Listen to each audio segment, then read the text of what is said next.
الحمد لله نحمده ونستعينه ونستغفره ونعوذ بالله من شرور أنفسنا ومن سيئات أعمالنا. من يهدي الله فلا مضل له ومن يضلل فلا هادي له، وأشهد أن لا إله إلا الله وحده لا شريك له، وأشهد أن محمدا عبده ورسوله. يا أيها الذين آمنوا اتقوا الله حق تقاته ولا تموتن إلا وأنتم مسلمون.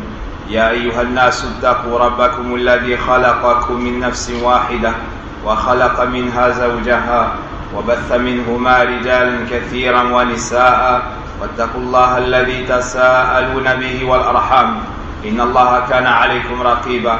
يا أيها الذين آمنوا اتقوا الله وقولوا قولا سديدا يصلح لكم أعمالكم ويغفر لكم ذنوبكم، ومن يطع الله ورسوله فقد فاز فوزا عظيما.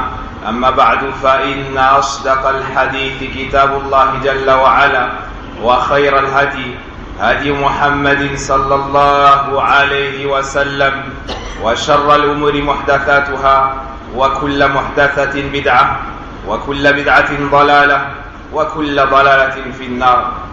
أيها الناس، يستقبل المسلمون موسما عظيما للتسابق والتنافس في الطاعات والعبادات، ألا وهي يا عباد الله العشر الأول المباركة من شهر ذي الحجة، فإنها يا عباد الله خير أيام السنة وأفضل مواسم التنافس في العبادات. فاللهم ارزقنا الإحسان فيها، فاللهم ارزقنا خيراتها، وأعنا على ذكرك وشكرك وحسن عبادتك.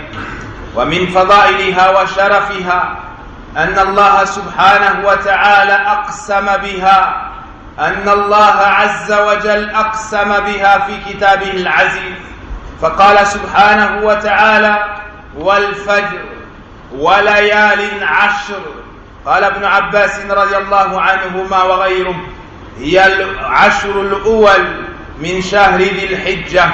أقسم الله سبحانه وتعالى بها إعظاما لها وتفخيما لها وتشريفا لها سبحانه وتعالى، وهي الأيام المعلومات التي ذكرها الله عز وجل في قوله عز وجل: وأذن في الناس بالحج يأتوك رجالا وعلى كل ضامر من كل فج عميق، وعلى كل ضامر يأتين من كل فج عميق ليشهدوا منافع له ويذكروا اسم الله في أيام معلومات.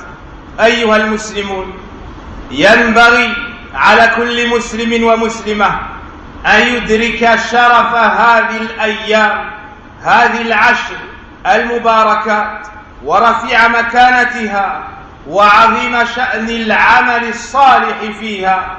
أخرج الإمام البخاري رحمه الله تعالى من حديث عبد الله بن عباس رضي الله عنهما قال: قال النبي صلى الله عليه وسلم: ما من أيام العمل الصالح فيها أحب إلى الله من هذه الأيام، يعني العشر.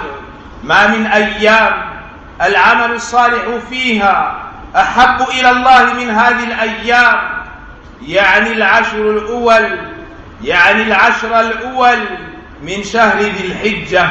وأخرج الإمام أحمد رحمه الله تعالى من حديث عبد الله بن عمر رضي الله عنهما قال: قال رسول الله صلى الله عليه وسلم: ما من أيام أعظم عند الله ولا أحب إليه العمل فيهن من هذه الأيام العشر، فأكثروا فيهن من التهليل والتكبير والتحميد. عباد الله، هذا وقت الجد والاجتهاد. قال الله: واستبقوا الخيرات. وقال سبحانه وتعالى: والذين جاهدوا فينا لنهدينهم سبلنا وإن الله لمع المحسنين. كان سعيد بن جبير رحمه الله تعالى إذا دخل العشر الأول من شهر ذي الحجة اجتهد فيها اجتهادا شديدا حتى ما يكاد يقدر رحمة الله عليه. فنتزود في هذه الأيام بالزاد الآخرة، وتزودوا فإن خير الزاد التقوى من الصلاة والصدقات والصيام والبر والصلة وتلاوة القرآن والذكر والدعاء وسائر ما يحب الله عز وجل ويرضى. هذه العشر الأول أيها المسلمون، قال العلامة ابن حجر رحمه الله تعالى: ميزتها أن في هذه الأيام، في هذه العشر المباركات، اجتماع أمهات العبادات، فيها الصلاة والصيام والصدقة والحج. وفي هذه الأيام أيها المؤمنون يسافر من وفقهم الله سبحانه وتعالى إلى بيت الله الحرام، يسافر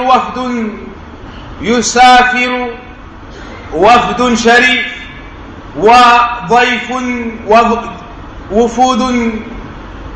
وفد شريف وضيوف كرام إلى بيت الرحمن سبحانه وتعالى لأداء عبادة عظيمة، وهي الركن الخامس من أركان الإسلام، وهو حج بيت الله الحرام.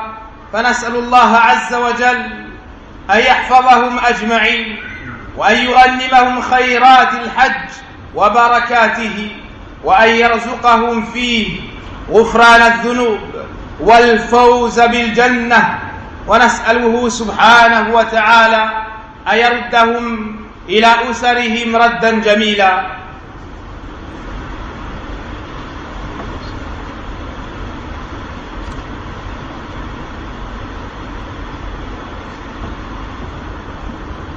الحمد لله رب العالمين، وأشهد أن لا إله إلا الله وحده لا شريك له يتولى الصالحين، وأشهد أن محمدا عبده ورسوله إمام الأولين والآخرين.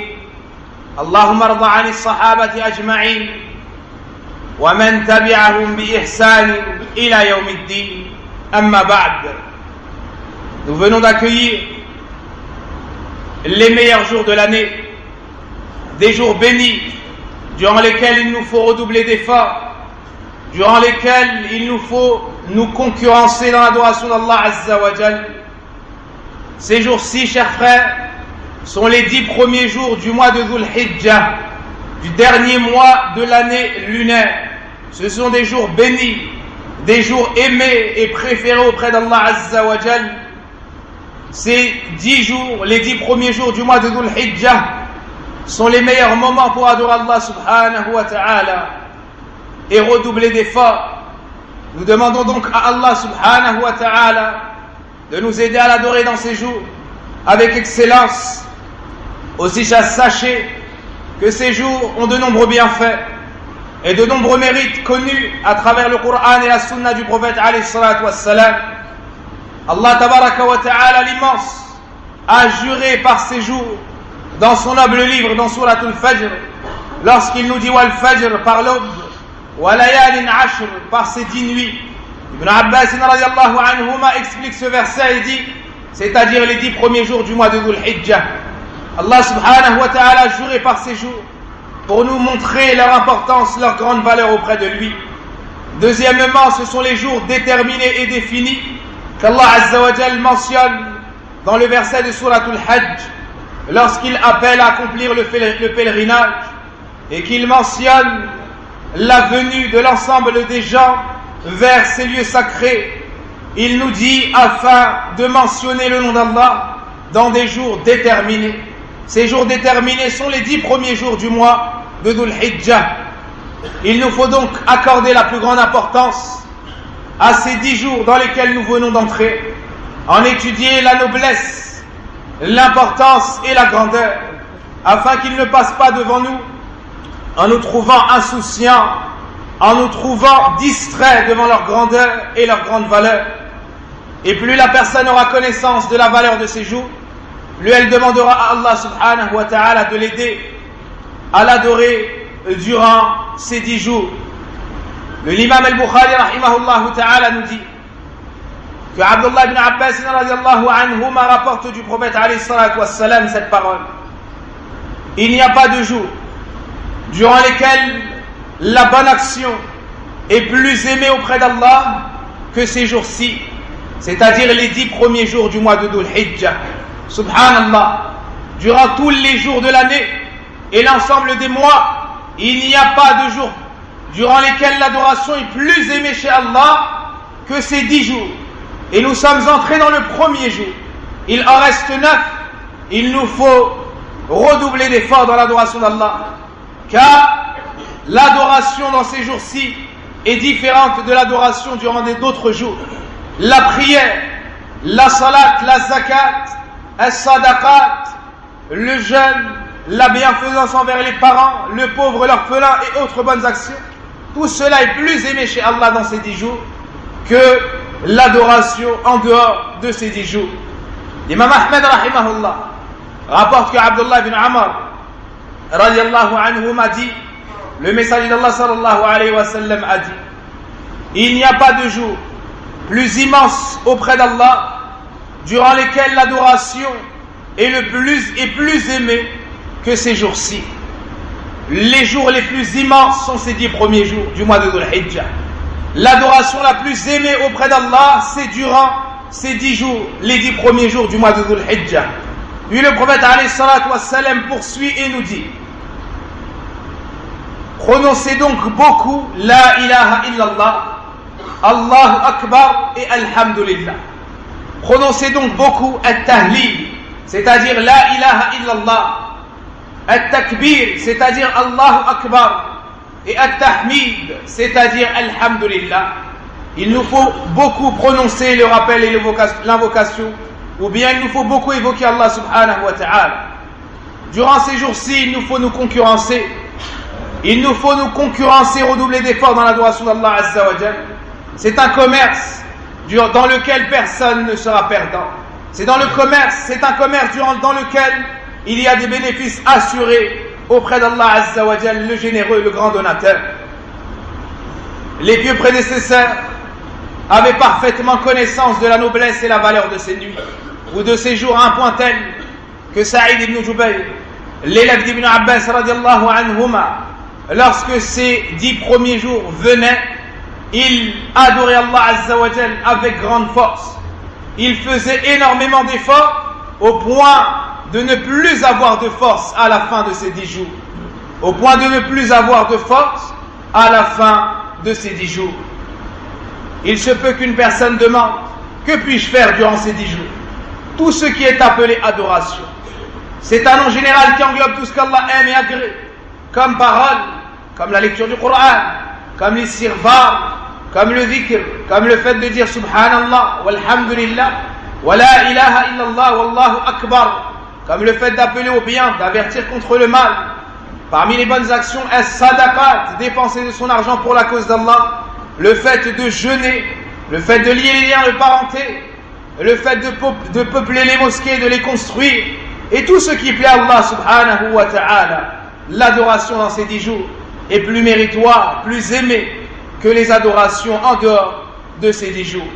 Et l'imam Ibn Hajar rahimahullah ta'ala mentionne la sagesse et il nous dit que probablement ce mérite et cette différence est due au fait que les grandes adorations se réunissent dans ces 10 premiers jours, à savoir la prière, l'aumône, le jeûne et le pèlerinage. Et ils ne s'unissent pas dans d'autres jours que ceux qu'on vient de mentionner. C'est un moment durant lequel les gens voyagent à la maison sacrée d'Allah azza wa jal pour y accomplir le pèlerinage. C'est une noble délégation. Ce sont des nobles invités reçus par Allah azza wa jal et honorés. On demande donc à Allah azza wa jal de préserver l'ensemble des pèlerins qui se dirigent vers la maison sacrée d'Allah Azza wa Jal pour y accomplir le pèlerinage. Demande à Allah de les préserver durant leur voyage, eux et leurs proches qu'ils laisseront ici. Demande à Allah Azza wa Jal de leur pardonner leurs fautes, d'agréer leur pèlerinage et de les élever au plus haut degré du paradis et de leur permettre de revenir dans les meilleures conditions auprès de leur famille. Ceci étant dit, chers serviteurs d'Allah, le prophète alayhi salatu wassalam nous dit Afdalu ayyami dunya, les meilleurs jours du monde, ayyamul ashr, sont les 10 jours, c'est-à-dire les 10 premiers jours de Dhul al-Hijjah. Aussi, le prophète alayhi salatu wassalam nous dit A'zamul ayyami indallah, les jours les plus immenses auprès d'Allah, yawm al-nahr, thumma yawm al-qarn, le jour du sacrifice, et ensuite yawm al-qarn, le jour du sacrifice, et le jour du Eid al-Adha, le 10e jour de Dhul al-Hijjah. Et pour finir, une grande adoration qui nous a été légiférée, et cela le 9e jour du mois de Dhul Hijjah, et nous sommes le premier. Cette adoration est le fait de jeûner le jour de Arafah. Le jour de Arafah est un jour de pardon, un jour de miséricorde, un jour durant lequel Allah affranchit ses serviteurs de l'enfer. Abu Qatada radiallahu anhu nous dit: le messager d'Allah sallallahu alayhi wa sallam a été questionné au sujet du jour ou bien du jeûne du jour de Arafah, et sa réponse fut: le jeûne du jour de Arafah expie les péchés de l'année passée et expie les péchés de l'année à venir. Allahu Akbar. Celui qui jeûne le jour de Arafah à la recherche de l'agrément d'Allah avec sincérité, Allah Azza wa Jalla lui pardonnera les péchés de l'année passée et les péchés de l'année à venir. Et c'est Allah Azza wa Jalla qu'on demande de nous permettre cela et d'agréer ce jeûne de nous. Celui qui a ou bien c'est recommandé pour celui qui n'est pas au pèlerinage. Quant à celui qui est au pèlerinage, ceci ne lui est pas recommandé sauf cas exceptionnel. Allahumma salli ala Muhammad wa ala ali Muhammad kama sallaita ala ali Ibrahim innaka hamidun majid. Allahumma barik ala Muhammad wa ala ali Muhammad kama barakta ala ali Ibrahim innaka hamidun majid. ربنا آتنا في الدنيا حسنة وفي الآخرة حسنة وقنا عذاب النار. اللهم اشف مرضانا مرضى المسلمين. اللهم اشف مرضانا مرضى المسلمين. اللهم اشف مرضانا مرضى المسلمين. اللهم اغفر لنا ذنوبنا وكفر عنا سيئاتنا وتوفنا مع الأبرار. اللهم يسر لنا الحج إلى بيتك الحرام. اللهم أعنا على ذكرك وشكرك وحسن عبادتك. والله أعلم. سبحانك اللهم وبحمدك أشهد أن لا إله إلا أنت أستغفرك وأتوب إليك. Et n'oubliez pas de dépenser pour l'élévation de cette mosquée, Inch'Allah Ta'ala.